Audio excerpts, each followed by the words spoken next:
All right. We got a couple more people jumping on Zoom. All right. Well, good morning. Happy Friday. Happy May 1st. We made it. Already 5 months in of 2026. Again, my name is Simon Cazares. I am the team lead and the managing broker for multiple offices. We're going to be dealing with multiple counter offers today. Surprisingly, people don't understand the differences of the seller counteroffer and the seller multiple counteroffers. All right. So we're going to be diving into the do's and don'ts for seller and their agents, because I think it's important and vital to understand how these documents work, right? Just because a seller sends you a multiple counteroffer doesn't necessarily mean that if the buyer signs and approves the seller multiple counteroffer, that doesn't mean it's an acceptance. Okay. So we'll dive deep into that conversation. And obviously, the compliance elements of it as well, right? Meaning that if you don't have multiple buyers, you should not be using the seller multiple counteroffers, because if they, and when I say they find out, the buyer's agent, that can be a conflict and that can be an ethics issue, because you're just trying to persuade the buyer to think that there's other offers on the table. So without further ado, let's go ahead and get started. So, and again, if you have any questions, please let me know. I'll be more than happy to answer. And if you want the copy of the presentation, let me know. Send me an email, and I'll be more than happy to send you a PDF on this presentation as well. All right, so let's move on. So, what are we going to cover today? Okay, we're going to cover why multiple offers create a legal complexity. Okay. The use of the seller multiple counteroffer form correctly and not to misuse the SMCO. And then strategies and how to counter and utilize, because there's language that is being used and it puts confusion and uncertainty. And you'll see it when you see it. I'm not going to give it up just yet, but in essence, it's something that you need to understand. And it'll maybe give you kind of an aha moment too, as well, in my opinion. I don't know. But today's lecture is really just to understand how to maneuver this. Okay. You're the listing agent. You are now getting offers on the listing that you have and then how to utilize the form. I'm not going to dive into the buyer counter offer, but it's the seller side and the seller's multiple counter offer. Oh, gosh. No, you did not. I can't believe this happened. Never fails. All right, let's see if I can revive this. Yes, here we go. All right. People on Zoom, can you see the presentation? Yes. Okay, thank you. Sorry about that. I'm over here trying to be techie about this little laser thing, but it's not necessarily working. So multiple offers, a double-edged sword. Okay, double-edged sword. Receiving a competing offer is super exciting, right? I mean, you're the listing agent, you receive offers already exciting in itself, right? More so if it's offers at or above asking price, right? And more so, it's even more exciting when you receive not just one, but two or three or four offers on your listing because now you have room to negotiate, right? The more offers, the more exciting now that you can now cherry pick which are clients, what best price terms and conditions, right? So the essence is today's conversation is really stems from receiving multiple offers. Okay. The two distinguish forms, right? The two forms you need to know SCO and the SMCO. seller counteroffer, and the seller multiple counteroffer. Okay, so the distinguishes between the two is very simple. Okay, if you have one offer, are you going to send a multiple counteroffer? No. Okay, you're going to send a singular offer, right? Because you don't have another offer. So use for one buyer at a time, binding the moment that the buyer signs and delivers, right? If you don't have any other offers, then the only counteroffer would be the singular. Now, what happens if you're negotiating terms back and forth, right, with one buyer, and then all of a sudden a new offer comes in? Okay, new offer comes in. What is our position as a listing agent when it comes to, oh no, we have another offer in place? How do we handle and navigate that, right? Well, the simplicity of the situation is one, it's exciting because now you can pivot from a single to now a multiple counteroffer, right? But you also got to be calculated in how you approach this, right? Because if the seller accepts the terms or the buyer accepts the terms of the seller counteroffer, then you have a binding agreement. And therefore, you cannot negotiate terms for acceptance, but now only as a backup offer only, with the hopes that, the second offer is not as good. But if it's good and you've already accepted or your client accepted the seller counteroffer, you're kind of stuck. And now you have to go through the motions of opening escrow with the buyer that you've been negotiating, right? And then the second buyer you would have to put as a backup offer number one in case buyer number one doesn't perform, doesn't close, and ultimately we cancel. Then you can pivot into the second. But let's say that you're just back and forth like tennis, boom, boom, boom, boom, and the offer hasn't been accepted, right?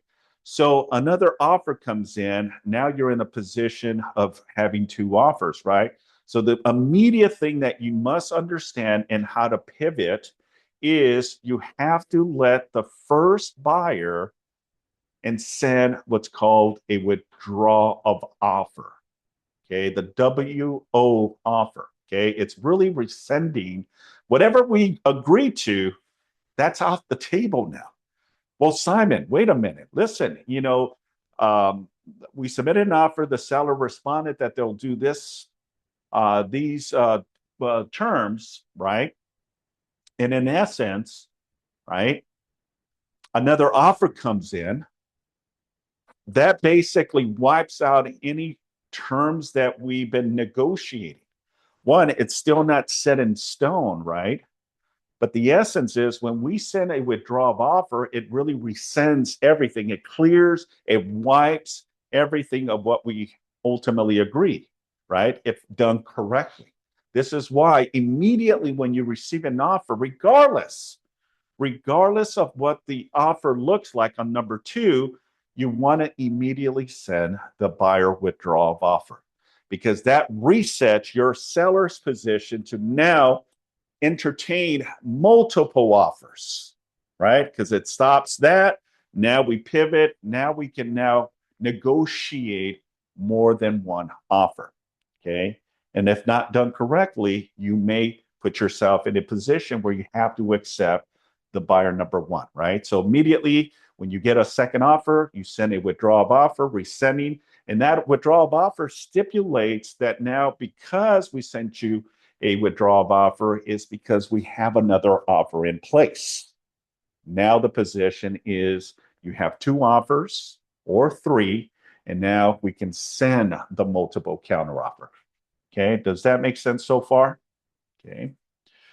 As you can see, the SMCO, seller multiple counteroffer, is used when countering multiple buyers simultaneously. Okay. It's not binding until the seller selects and accepts offer in paragraph number 8. And we'll explain it a little bit more. Just because you send out 5 counter or multiple counter offers and they all come back accepting the seller's respond doesn't necessarily means that the seller is on the hook.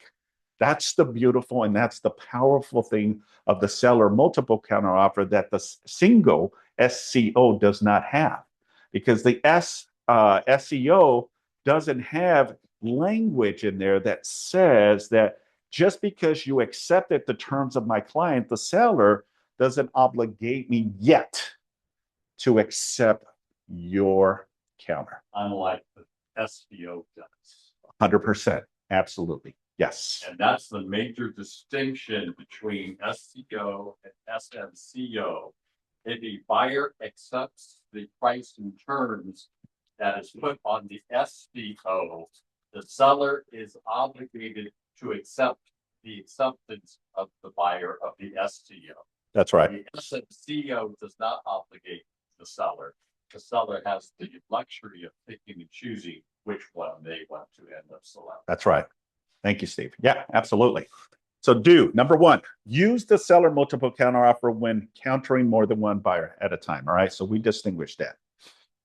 How does the seller multiple counteroffer create a safe negotiating zone? Right. Well, multiple offers received, as I mentioned. The seller multiple counteroffers sent to each buyer. So let's say, as an illustration here, and this diagram here on number 2, it shows that it's 3, right? 3 offers that came in. Now the beautiful thing is you don't have to send, singulars. You now use as a safe haven negotiating tool is the multiple counteroffer that has, again, specific language that says how we're going to navigate this, right? Seller then, in order to accept, right, will have to sign paragraph 8. Now, what if all of the offers that were sent as part of this illustration, what if they all come back and accept the seller's counter, right? Then what happens? Well, the seller can then resubmit a second multiple counteroffers or go with any of the 3. Okay. And if they go with any of the 3, then that would now considered a binding agreement, right? That's the safe negotiating zone that you have with the seller multiple counteroffer that allows you to accept any of the 3s or counter any of the 3s, or say, I'm not going to counter all 3, but just 2 out of those 3 as well. Okay. Because the language on the very bottom of the seller multiple counteroffer says only if the seller accepts, that now becomes an executed acceptance, and therefore we're going with buyer number 2. Okay. So on the bottom it says until paragraph 8 is completed, no binding contract exists, even if the buyer accepts all seller terms. Right. That's what it is. And the beautiful thing too is, let's say that offers are coming in. I can send different terms to each different buyer. It doesn't have to be uniform, okay? Because let's say you list the property for $1 million, right? And you get 3 offers, and one is $1 million at asking, one is below at $995, and then the third one is above $1 million, right? So you can either do all multiple counter offers and submit all 3 with the intent of seeing how much room that you can push to get them to the level where the seller will consider or accept their offers, right? That's the beautiful and the dynamics of these contracts, that this is part of the exciting elements and components of negotiations, in my opinion, right? When you're the seller's agent receiving multiple offers, okay? Thoughts, questions, or concerns yet? Pretty self-explanatory? We're good? All right, let's continue. So the differences between the SEO versus the SMCO, it's critical, right? So the SEO risk, binding, moment buyer signs and delivers. As Steve was saying, once we accept or the buyer accepts the seller counteroffer, we're pretty much in a binding agreement. Therefore, the buyer's conclusion would be that, we got the offer accepted, we're going to open escrow immediately, right? If it's not within within a couple of days or the following week, right? That's exciting, right? When there is no other multiple counteroffers, then on the buyer's agent's perspective, it's like, okay, we're just negotiating terms with the seller, okay? And that can be a good thing or it can be a bad thing too as well, right? Because one, how long has the property been on the market? Is the property overpriced? There's many elements of it, right? When it comes to negotiating. When you're dealing with more of a multiple counteroffer, it's when the property is obviously a desirable property, right? Multiple buyers are interested in the property. Maybe it's location, maybe the way the property looks, maybe it's price. Maybe the amenities that the property has is why we're getting excitement in a lot of offers being submitted, right? Where the seller the seller multiple counter offer protects the seller, retains control until the bottom part. Even though there's a section there, folks, where the seller signs, right? Because when they send a seller multiple counter offer, they're going to sign, this is what I'm sending the buyer. But there's another section, which is paragraph number 8, that says that once that is signed by the seller, because there's 2 signatures that the seller will sign, you don't want to sign both simultaneously. You only sign one and send it out to the buyer. And then the buyer will either determine to accept or counter or reject. Okay. And then once they return it back, you as the listing agent and the seller have the option to send another multiple counter offer or accept or reject as well. That's the beautiful thing in the dynamics of the multiple counter offer.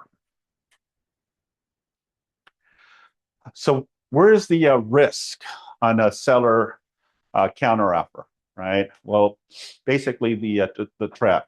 If 2 buyers accept separately the seller counteroffer before a withdrawal, the seller faces a dispute, okay?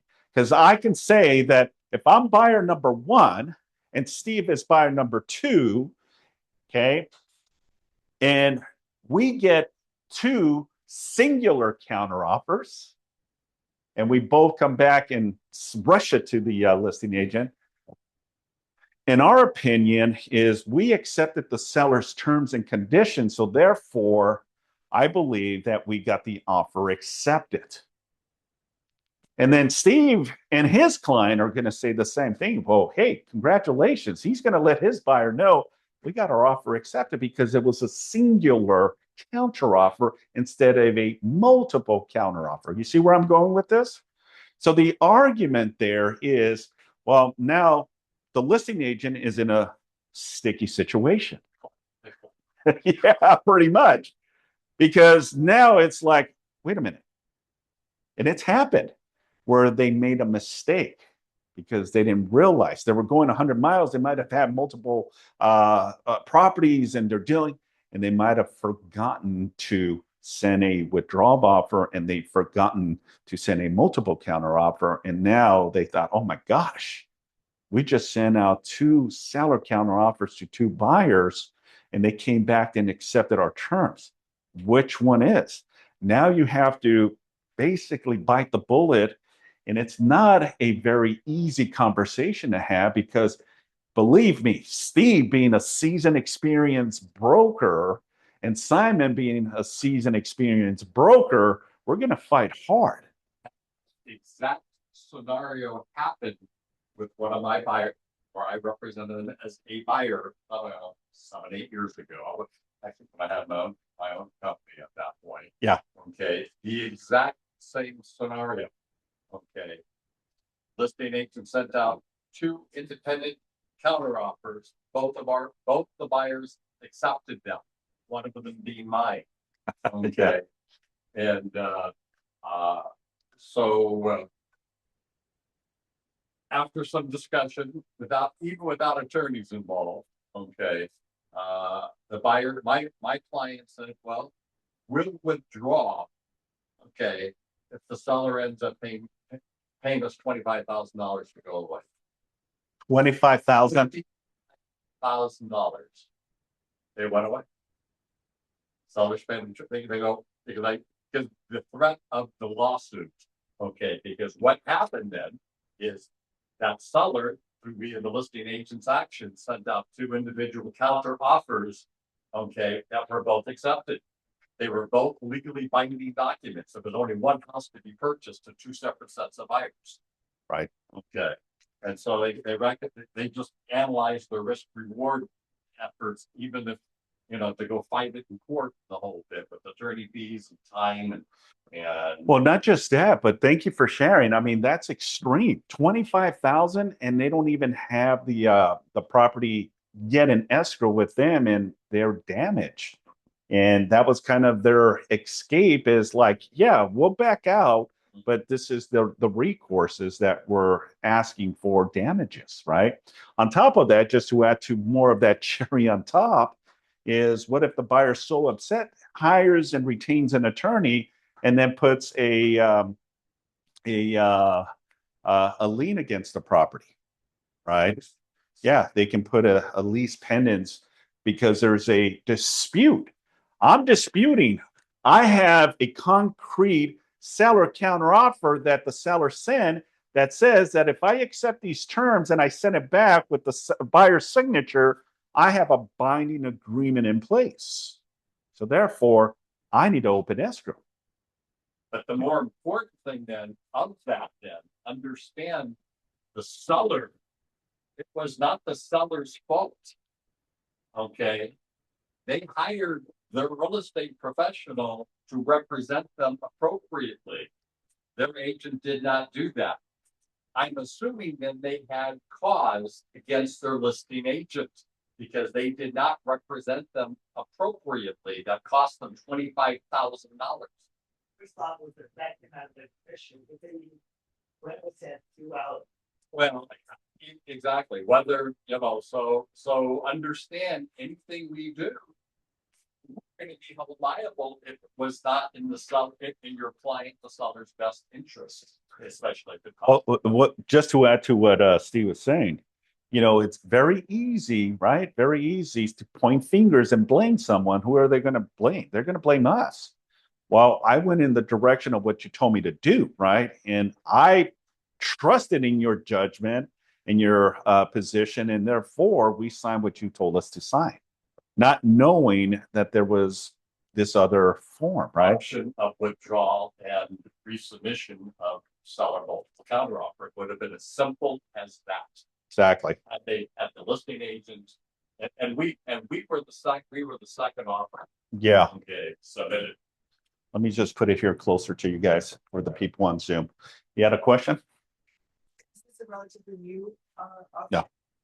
Oh no, it's been in existence for a bit. Yeah.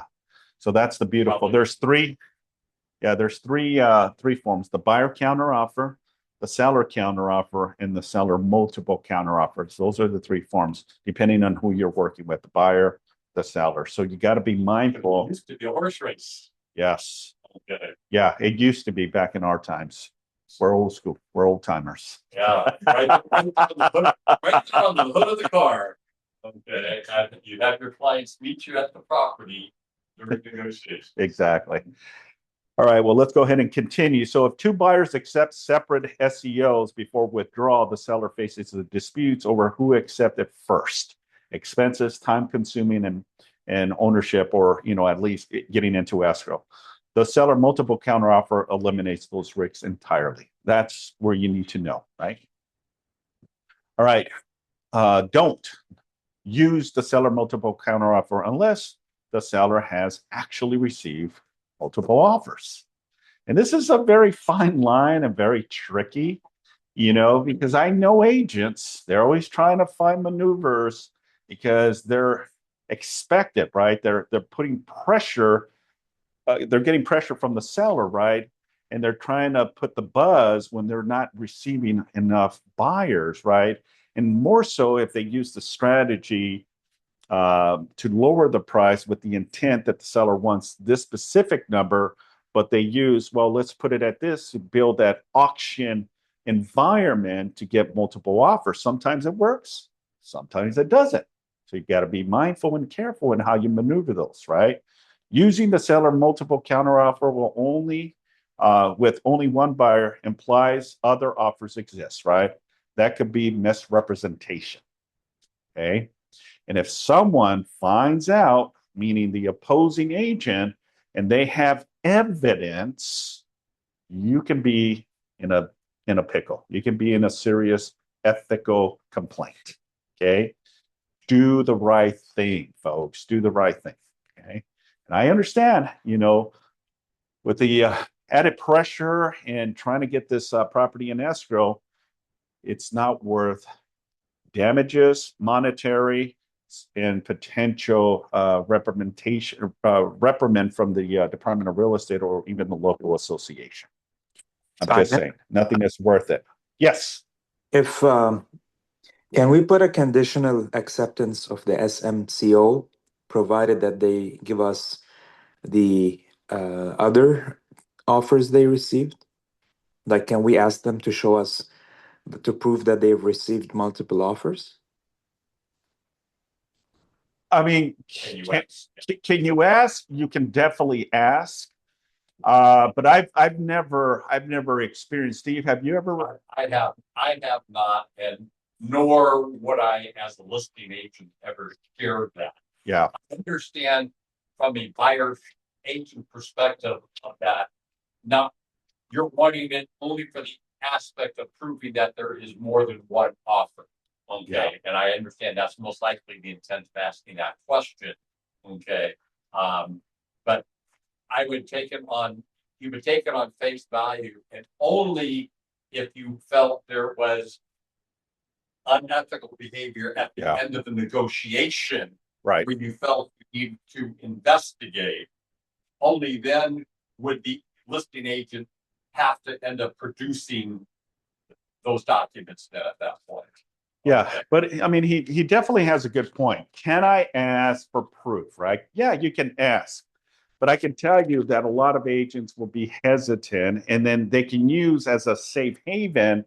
Well, I've been instructed by the seller not to provide that, which we don't know, right? If that's the case, but that can be that safe haven protection not to allow you to receive legitimate counteroffers or offers in general, right? You can ask, and some will, some won't. So it doesn't hurt. But I can tell you from personal experience, it's very far and few that I see those situations happening. But good question. Good Hi, question. Simon. I have a question. Yes. So in terms of, let's say you received 10 offers. Out of the 10 offers, only 4 of them are very close and competitive to what the seller is looking for. Do we still have to send the seller multiple counter offer to all 10, or just the 4 that, the closest one and those 4 only? Yeah, that's a very good question, and I'm going to throw it back at you. What do you think? Do you think that you have to counter all 10, or can your client cherry pick and just pick maybe 3 out of those 10? It's I'm not. throwing it back at you. Okay, so it's not matter. I think it's not matter of cherry picking. It's matter of, who's then closest to the, asking price, and with the best condition of the contract offer. Not just, somebody might say, hey, house worth $1 million, but we're gonna pay only $700,000, so that's way off. But if somebody says you are willing to go for, 1 million to 975,000, then I think that's fair to give them a counter offer. Or if they say even somebody else out of the 4 says I pay 1,050,000. So I don't think it's fair to the rest, just to waste the money and the time, uh, because they're not gonna meet our, condition anyway. All right, let me rephrase it. You're right. I shouldn't have used the word cherry pick, right? And what I'm thinking out loud is, when the seller is looking at all of the offers, the seller has the ability to say, yeah, I'll want you to send counter offers to all 10. I only want you to send counter offers to the first 3 best terms, price, and condition. Or heck, you know what? This one offer, I'm okay. I love the price. I love the terms. I love the conditions. I want to go ahead and accept that. So to answer your question, yes, you don't necessarily have to submit multiple counter offers to all. It can be whatever the preference of your seller's wishes. I hope that kind of answers your question. Yes, sir. Okay. May I continue? All right. So using the seller multiple counteroffer with only one buyer implies other offers exist, and again, it could be considered a misrepresentation. So be very careful. So misrepresentation and the risk. One buyer, wrong form, right? By using the seller multiple offer, the seller implicates, represents that they are negotiating multiple offers simultaneously, right? Countering a single buyer with a seller multiple counteroffer could be viewed as material misrepresentation, exposing the seller and agent to legal liability, as clearly stated in a situation similar but not as direct as Steve's position, right? So be very careful. Look, if you don't have two offers, then use the singular. And if another offer comes while negotiations, then withdraw it, and then you have the right to now exercise the seller multiple counteroffer. So quick rule, which form to use? Are there multiple offers? Okay, if there is multiple offers, no, use the single counteroffer, standard seller counteroffer. And if yes, right, pretty self-explanatory, right? Use the multiple counteroffer as part of it. When in doubt, confirm the numbers of active offers before selecting your forms. Look, folks, very simple. Nothing rocket science about this, right? If you get one offer, then remember, okay, one offer, seller counteroffer. Multiple offers, multiple seller counteroffer. That's it, okay? Don't overcomplicate it. Don't put yourself in a liability, and make sure you understand the elements of how you navigate this. Because if you send out a singular counteroffer to two offers, and I've seen that situation, and I tell the agent immediately, send the withdrawal of offer. Thank goodness none of the two offers that were sent singulars were accepted yet. So we immediately sent the withdrawal of offer, and that saved the agent from a chaotic situation of two offers being accepted. So be very, very careful on that. Do tailor each seller counteroffer to each individual offer when necessary.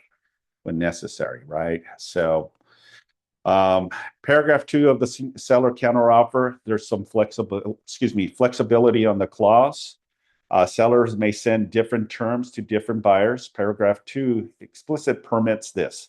No requirements for identical counteroffer. So basically, the beautiful thing is that on a multiple counteroffer, I can send one specific buyer, buyer number 1, price, terms, and conditions.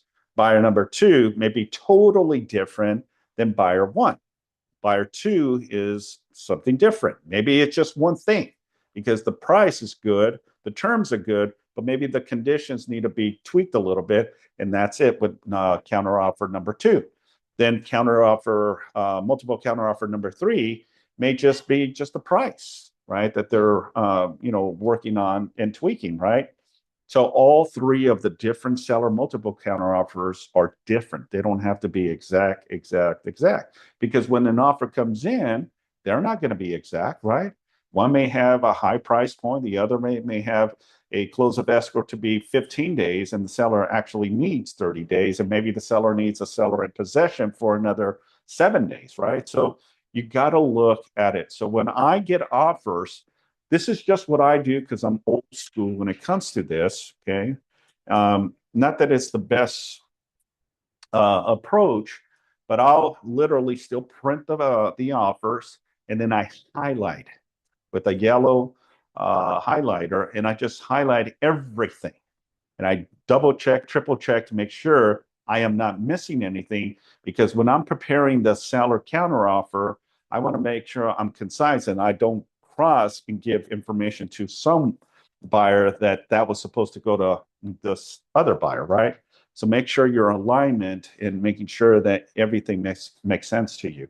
And then, again, for me, the purchase agreement is the most vital form. Is I'm checking and I'm seeing, okay, this one is asking for 3% compensation where this buyer agent is only asking for 2.5 compensation, right? So do I need a counter? Yeah, maybe the seller says I'm only giving up to 2.5%, and you fail to put that into your seller multiple counter offer, and now it's binding. The assumption from the buyer's agent is they're getting a 3% compensation. So be very careful on that. Questions on that? Okay. Watch out.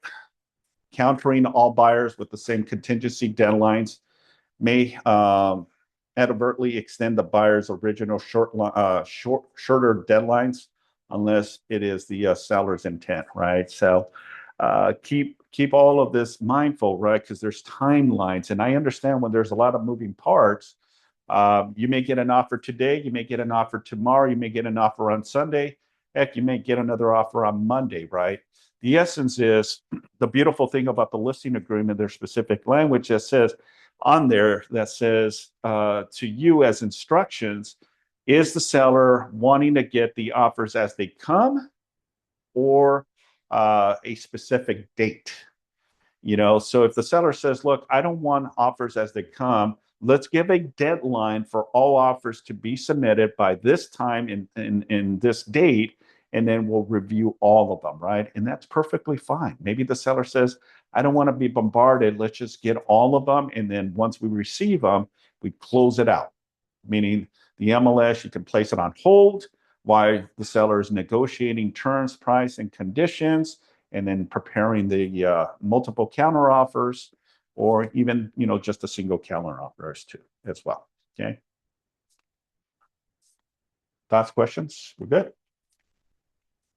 All right, so let's tailor it in a practical element in real examples, right? So you got buyer A, B, and C, okay? And let's say that the original contingency deadlines, right? Maybe this is what the buyer submitted, right? Buyer number one, which is the one on top, right? It's original contingencies, which is typically what? 17 days, most of the contingencies, right? And buyer A is putting a 14-day condition, right? As an example, buyer B is putting a 21-day, and buyer C is putting a 17-day, right? So seller then intent counter, right? So buyer A is 14 days on a contingency deadline, where 14 days, no changes needed, right? Because the seller is content with, I'm good with 14 instead of 17. The buyer's already, dropped it down. So what this telling the seller is within 14 days or 2 weeks, they're going to release a specific contingency, right? It can be physical inspections, it can be seller's disclosure, whatever the case may be, but they're already putting that into play, right? Buyer B submits their offer, but they're asking for, instead of 17 days as original on the contract, they're pushing it from 17 days to 21 days, right? On the counter offer, they can do so by saying, I like what buyer A put. 14 days seems to be the sweet spot. Let's go ahead and counter that. Instead of 21 days, we're allowing buyer B to also release that as part of the condition in 14 days, right? And then the same with buyer number C, right? 17 days is the contingency, which is the default amount. But again, the seller can also include as part of the counter that 14 days is part of the seller's position, which is intentionally what the seller really wants. Or they can change it. It could be 10 days.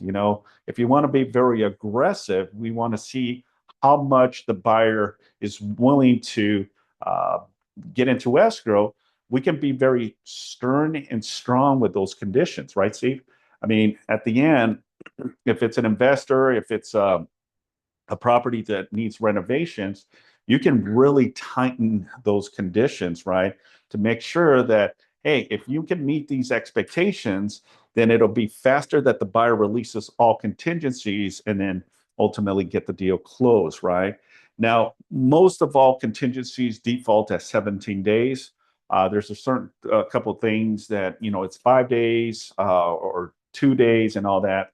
But most of the contingencies, the hard contingencies, are defaulted to 17 days. The cool thing about a seller multiple counteroffer, if that's part of your seller's wishes, we can be very aggressive, or we can be very passive, or we can just leave it alone and have it as the default amount. So it's really a discretion on the seller's position. Now, they're going to ask you, well, Simon, what's your thoughts and opinions, right? Because you're the guided advisor, right?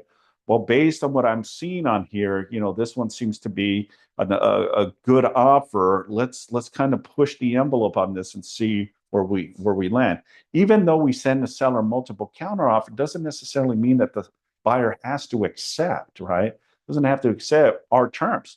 Then now what they can do is check on the seller multiple counteroffer. Buyer acknowledges and receives it, but with the understanding and stipulation that they're going to send another counteroffer, that they don't really approve the seller counteroffer. We're going now with a buyer counteroffer back to the seller. Does that make sense? I hope I'm not confusing people. Yes, Steve. And I can clarify, dealing with counteroffers. Yeah. Especially in multiple, when there's ping ponging going back and forth, seller counteroffer, buyer counteroffer. Mhm. Understand that every time a counteroffer is written, it states in there that buyer or seller, depending on which one you're writing up, accepts the price and terms stated in the prior counteroffer, other than what is now being changed in the new counteroffer. So you don't have to reiterate everything that was written in counteroffer A by the seller, okay, onto counteroffer B, okay, by the buyer, okay. Right. It's automatically implied, so you're only following the changes that are taking place. Everything else that was stated and is agreed upon the parties still remains intact. It's only the changes is what's now being negotiated. Changes and or additions, that was not referenced in any prior documents. Yeah, love that. Thank you. And the bottom says, sending a blanket seller multiple counteroffer without reviewing each offer exists terms can create unintentional extensions. And what that means is be mindful, right? They may put something in there that you missed, right? Maybe it was concessions, that seller will give, $10,000 of closing costs to the buyer, and that can be hidden somewhere when you're rapid fire, when you have multiple offers and you miss it. And now you're kind of in a binding situation. So make sure that when you're looking at the offers that you really check everything, right? Because there may be something in there. And I see these disputes all the time. I've seen disputes over home warranty, okay, which is the most ridiculous thing, right? Well, it says up to 1,500 home warranty, but they didn't put any additional upgrades, right? So in the mind of the listing agent, they're saying, okay, that's a standard coverage. They didn't write for the pool, for the AC, for the roof. So in the minds is, it says up to $1,500, but I'm going to get the standard plan, and that could be $800. And the dispute from the buyer's agents, wait a minute, you're supposed to give us up to $1,500. Well, no, the contract didn't say you wanted optional upgrades, right? So be very careful. Some of the things that can be very tiny, very small can blow up, and ultimately now agents are paying the difference, right? Well, to make the deal stick, because when emotions happen, agents gonna have to write some checks too as well to make this deal stick and we move forward. So, okay. All right, let's continue. Don't default to ask for the highest and best without countering specific terms. This is a big one, folks. I know we've been programmed and we've been lectured, and we still, to this day, we see buyer to give highest and best. Okay. I want to put some emphasis on this because that language is very vague. Request puts buyers in a awkward position and invites confusion, right? There's no clarity, right? Now, tell me, if you're a buyer, would you like to pay more than what the home is really worth? Or would you have been upset if you realized that your offer, because when the listing agent put highest and best as an example, and you went 50,000, which you didn't have to, and now you're in contract and you find out that no one went as high as you did because you thought you really wanted this place and you thought you needed to compete with other offers, and now you're pissed, right? That may ultimately be a frustration on the buyer, and they may want to cancel because of that. It's the little things, right? So I'm going to help you navigate these conversations more so as a listing agent and how you're navigating this negotiation and the proper language to add to it. Okay, because to me, when I hear highest and best, it's somewhat kind of vague in my opinion, and I'll share what I mean by that. So the problem with highest and best, okay, what sellers are thinking happens, right? You listed the property for 500,000 as an example, right? Buyers compete against each other, driving the price and improve terms, right? Meaning, obviously, the seller wants the most. They want to squeeze the much limit out of this property as they possibly can, right?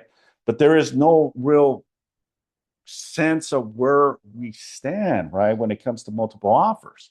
Now, can a buyer agent ask how many offers the listing agent and the seller have? We The answer can. is yeah. You can ask. Say again? Yes, we can. Yeah. Yeah, you can definitely. It says on the contract that if asked how many offers, that they should divulge that information. Can a buyer also ask what is the highest price you have? The answer is yes, you can. Okay. If asked directly by a buyer's agent, the language on the listing agreement does say, and you can reference that and put a position to the listing agent says, hey, per the listing agreement, if asked what is the offers, the highest offers, and how many offers, you have to divulge that. Now, the only avenue where the listing agent doesn't have to divulge that information is only if the seller has given you a written request not to provide that information. And if you have that in writing from the seller, then unfortunately the seller's instructed me not to provide that information. But a lot of agents don't know that. And a lot of agents believe that by shielding and not divulging that is a good thing. To me, it's not a good thing because my job is a fiduciary responsibility at the utmost care to my clients. I want to give them the most that I can, right? This is why they hired me as a negotiator and a marketer to help them push it to the finish line. So why would I not divulge that information? I want to be clear because I want to know, is this new buyer willing to step up to the plate or it's just a waste of time? So and this is just me talking, I would divulge that. Yeah, I have 5 offers. The highest offer that I have is at $1.1 million. Do you want to play? Okay, I'm being clear, transparent, and I'm being truth to the seller because I want the seller to get the most. And if the buyer wants to, that's a win for me because now you have dialogue with the buyer that may be willing to go even more than 1.1 million. Just saying. I don't like the agents that don't divulge this information. I don't understand why. Oh, I can't provide you that information. Why? Because why? I know why. Yeah, I do too. They're working with the wrong buyer that they're trying to put in there as well. And Yeah. If the price starts getting higher, that potential buyer is no longer their potential buyer. 100%. Yeah, that might be one of the reasons. Yes. Received my license in 2013, so I don't know if this has a you were the next time I'm worried that you're not allowed to Disclose what? what the offers are. If you look at the listing agreement, and if you want, after our session, I can show you on the listing agreement, it says there that if asked, how many offers, what's the highest offer, you must divulge that information. It's on there. It's just been a common practice, unfortunately, over the years. It really had been. You feel it's like, you know, it's tissue. Okay. Sorry. But yeah, you were saying, Steve, yeah, it's been like a common practice. But I've always reviewed, you know, when I'm a listing agent, because yeah, our job is to get the highest price possible for ourselves. That's our job. That's right. Yeah. So better than the highest and best counter with actual terms. Okay, so this is an actual counter offer that, based on what I feel, and again, a lot of this information is straight from the California Association of Realtors. I do my research, and I'll talk with Carligo, and I'll get a basis of, you know, the do's and don'ts, because I don't want to lecture and provide wrong information, right? Because then you're going to say, well, Simon told me, right? So, but I also want to be clear with it. Never use the word highest and best, okay? Instead, use actual numbers, okay? If the seller wants a specific price, then put it, okay? Put it, price shall be 1.250. Okay? Does that mean that the buyer has to pay 1.250? No. It only says this is where the seller wants to be at. Now, if you want to play, then you go. Okay. Does that mean that that's the top number? No, because if I have multiple offers, that might be a position. Okay, that's now the base, even though it might have been 1.2 million listing. Offers came in at 1.2 million, but the seller really wants 1.250. Okay. And if the seller gets that offer, they may go ahead and accept. But if you got two or three offers and they're willing to go up to 1.275, even better for the seller. This language is a lot better than highest and best. Would you agree, Steve? Give me your thoughts. Give me your thoughts. Here, it's not a simple answer, and I'm going to tell you the reason why. Okay. Because part of our jobs as listing agents as well, when offers come in, and especially if it's multiple offers, when you're analyzing them from the aspect of percentage of successful closing, okay, based on the down payment amount, okay, and loan approval ability and time frame, okay. And if we have multiple offers already now over the asking price, okay, with high down payment, so taking the ability of loan concern off the table now, okay, if I got a buyer who's now willing to go to the moon, okay, but anytime though there's a bidding war that I already feel is going to be exceeding where that property will appraise at, okay, based on comparables within that negotiation, because it's like we've now exceeded confidence of where they, you know, we've now exceeded comparable value. Okay, it's not most likely going to even appraise at this price that all these offers are coming in at, that they're clustered around. Immediately then I'm going to be recommending taking the appraisal contingency off, meaning guys, just so you know, you're paying that premium now. You're now in premium land. Okay. And understand you're paying a premium and you're going to pay for it. Okay. Knowing you're going to pay the premium. You're the one, you know, who put the price down, you know, on it. And so, and if you're willing to pay more, that's why on the flip side of the coin, when I represent buyers, I always recommend for the buyers, knowing that if they're going into multiple offers, you give your highest and best price right out of the starting gate, because you may not get a second chance to give your highest and best. So you give your highest and best. So if in the event you get a counter offer that comes back highest and best, you come back with your same price. If that is your highest and best price. Okay. I've done that many a times, at that point. If the list price was $950 and the buyers were willing to go $1 million, and they go, $1 million is our top price, then you put it down if you're comfortable putting that down. And if you get it, and if the counter offer comes back, come back to the highest and best price, the $1 million stays on the response because. So let me ask you this, Steve. Okay, I think I get where you're going, but let's just say you're the listing agent. You're telling me you prefer to put highest and best on the counter offer. Mm-hmm. Okay. Yeah. It will also depend on how many. Everything is in context. Okay. And I would not say it's a blanket for each and every offer, any day of the week, any month, because it depends on what is happening in the marketplace. Okay. And it depends on how many offers. Was this also a situation where,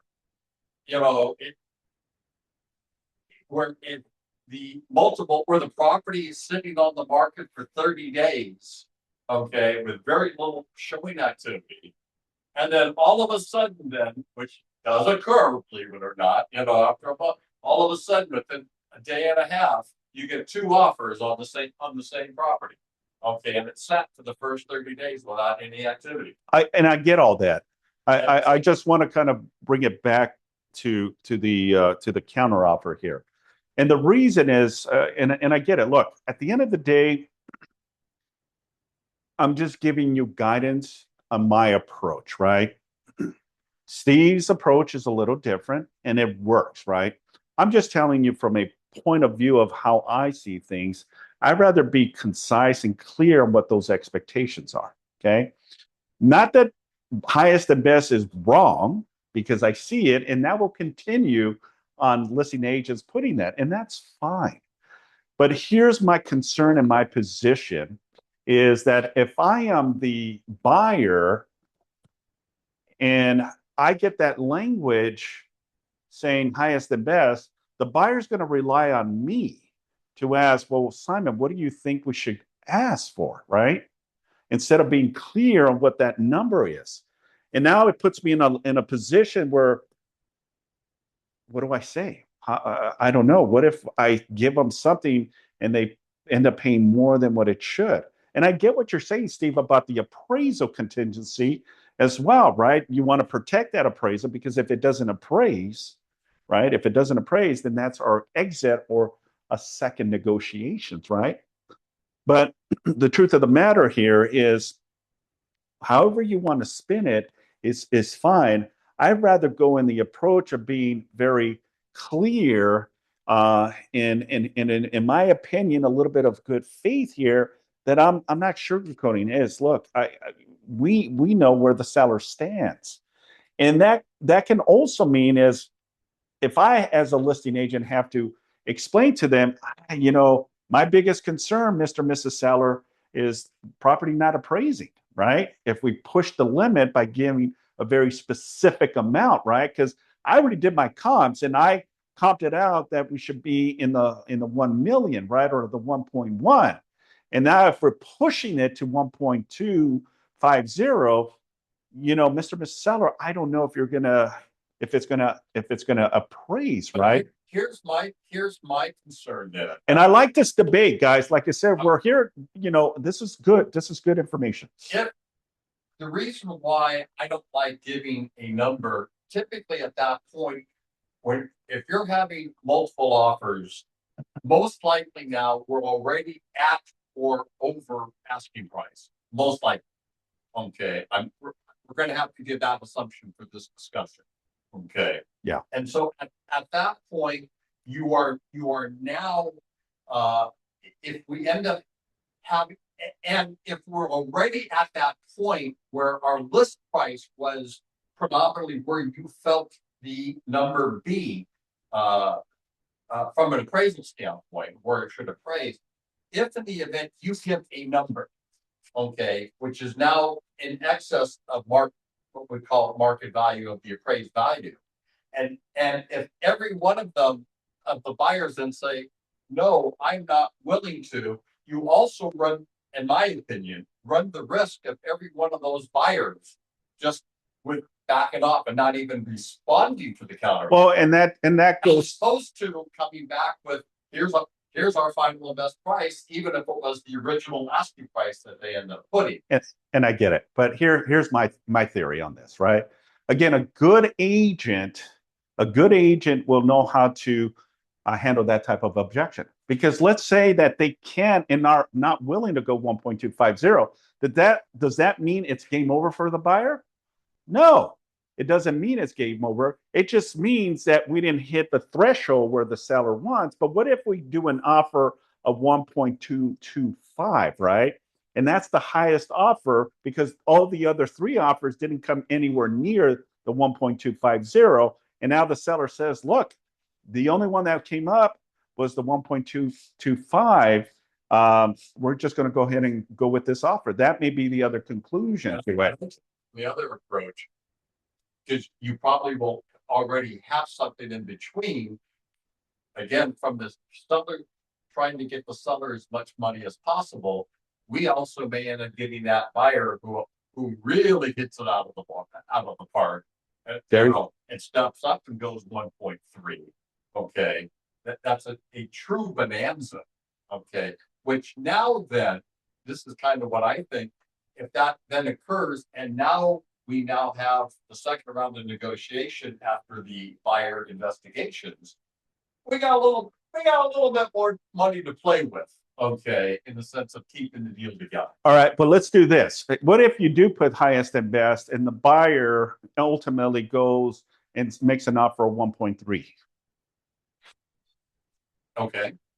So the conclusion there is, do you think that the buyer may have overpaid for a property? And again, I will then analyze it. I will analyze it based on, I wouldn't do that with a 5% or 10% down buyer because just from a loan standpoint, they probably could not end up closing this thing. But again, as well as they better have done it from already removal of the appraisal contingency.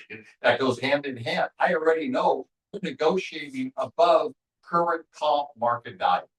Okay. And so I'm already also letting my seller know that as well. You're getting a premium. You are receiving a premium on your property, Mr. and Mrs. Seller. But what if the seller isn't getting a premium? What's premium? So I guess my question is, what if I put this property 100, 200,000 below market value? Okay. And then I put highest and best, right? And then the highest and best doesn't give me the amount that I'm looking for. Then we're kind of in the same boat. We're back to square one, in my opinion. And that's happened too as well. So I think being concise of what the seller's wishes is, if the seller wants 1.250, then I think we just need to be very transparent in our approach and say this. Don't know that at that time. But that's our job, to educate our agents or our clients, in my opinion. So I love debating with Steve. Of anyone, Steve is the person that I can definitely have, concise, conversation. I have respect for Steve. So thank you for being my debate partner. So, like I said, it doesn't really matter. I'm just giving you my perspective. And again, this is a lot of information straight out from the California Association of Realtors. All right, let's continue. For the sake of time, we got just a couple more slides before we close it out. So the seller multiple counteroffers do's and don'ts at a glance. Do use the seller multiple counteroffer when countering multiple offers, as we've illustrated. Don't use the seller multiple counteroffer if only one offer exists, right? I think we kind of clear that. Do tailor each counter to the specific offer received. Don't rely on vague highest and best requests instead of specific counters. And the bottom line for sellers and their agents, the seller multiple counteroffer protects the seller from accidental binding contracts in a competing situation. Form select must match the actual offer landscape. Accuracy in matters legally, and specific tailored counters outperform vague ask lead to strong, cleaner contracts. understanding the nuisance of the seller multiple counteroffers is not just best practice, it's essential for risk management. Okay. Using the right tools for the right situation, right? So refer to the car form, seller multiple counteroffer. And let me just show you the multiple counteroffer. Hopefully, let me go back to share. Make sure I got my glasses on so I know what I'm seeing. All right. Let's see. Okay. So this is the people on Zoom. Can you see the seller multiple counteroffer? Yeah. So Steve, hey, I love the negotiation between you and Steve. So there you go. Okay, great. All right, so this is the actual form that we're talking about, the seller multiple counteroffer. And it really just illustrates no difference than the seller counteroffer. You know, here are the terms. But here's the interesting part here, right? As the seller, when you submit a counteroffer, whatever that looks like here, right? All of the seller's terms, then the seller will sign here, okay? And then send it out to the buyer. That is only when you have multiple buyers, right? The beautiful thing, even though the buyer receives it and accepts it here, right? It's still not binding. Okay, it's not binding. It means that the buyer doesn't necessarily think. Well, they may think they have the offer accepted, but it's not. It's until this section here, number 8. Okay, when that seller signs number 8, then it becomes an acceptance. But even with that, the buyer will have to accept and agree to the terms of the seller counteroffer, right? And that's kind of how it works. So this is the sweet spot here, that if this is signed, so don't make the mistake to sign here, or your seller sign here and then sign here, because if they sign both section and the buyer accepts, then it's a binding agreement. So be very careful. All right, read it. Because it clearly says, look, by signing below, seller accepts the seller multiple counter offer. If applicable, agrees to extend the expiration, to the date. Do not, and it says right here, do not, note to the seller, do not sign in this box until after buyer signs in paragraph 7, right here, right? Do not sign this in this box if this seller multiple counter offer is subject to an attached counter offer. Okay, so again, it's pretty self-explanatory. The seller will sign on this section here, right? It's not binding. It's just telling the buyer, hey, these are the terms that the seller wants. And then now the buyer has the option, right, to accept or click here, subject to attached counteroffer. That means they accept some or all, or they don't accept anything, but we're going to send you another counteroffer. Okay? So that's kind of the spiel for today's class. Thoughts, questions, or concerns? Can I interject real quick? Yes, sir. As a listing agent, one of the most trickiest things to deal with is when you're dealing with countering 2 offers, where one offer that comes in is a respectable offer, and the second offer is not a respectable offer. Okay, referring to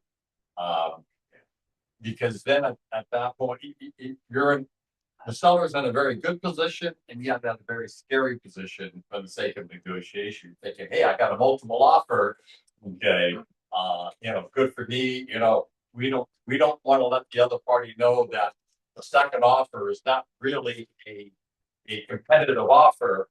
They don't know that. All they know is that we're now able to issue a multiple counteroffer.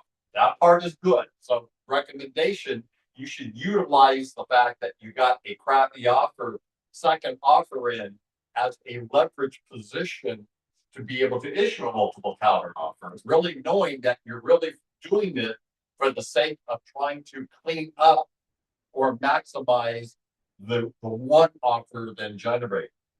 And probably almost like in that scenario, if the price, that's probably where I would recommend and advise the seller to now counter a specific price. Okay, especially if that price was not already at the price, at even the list price, but it was better than the second offer. Okay. Yeah. Because, multiple offer, I think we've gotten very spoiled these last few years. Anytime you think we have multiple offers, thinking up guaranteed sale, guaranteed acceptance. Okay. Because if you get too overly aggressive or assertive, okay, in that pricing strategy and or everything else, that more appealing buyer could also then walk away. And then you're stuck with the unappealing one, which is still far below what your seller wants, and you're stuck with that. Yeah. So that to me is almost where you really have to, as a listing agent, really earn your salt of you really got to pay attention to not negotiate, two buyers out of a deal, but especially the one good one that you're dealing with. Yeah. And for the most part, and thank you, Steve, for sharing. I mean, for the most part, if it's a great property, it's most likely going to go into escrow. I'm just, again, giving you kind of the perspective and how I see these multiple counteroffers. Don't abuse it.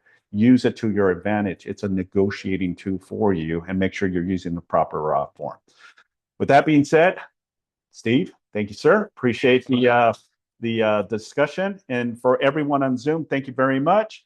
The lecture is recorded, so if you want to check it out back, just go to our YouTube channel. And if you want a copy of the presentation, please send me an email. Thanks, everyone. Enjoy your weekend, and I'll see you in the next contract class. Thank you. Thank you so Simon. much. Thank This you. was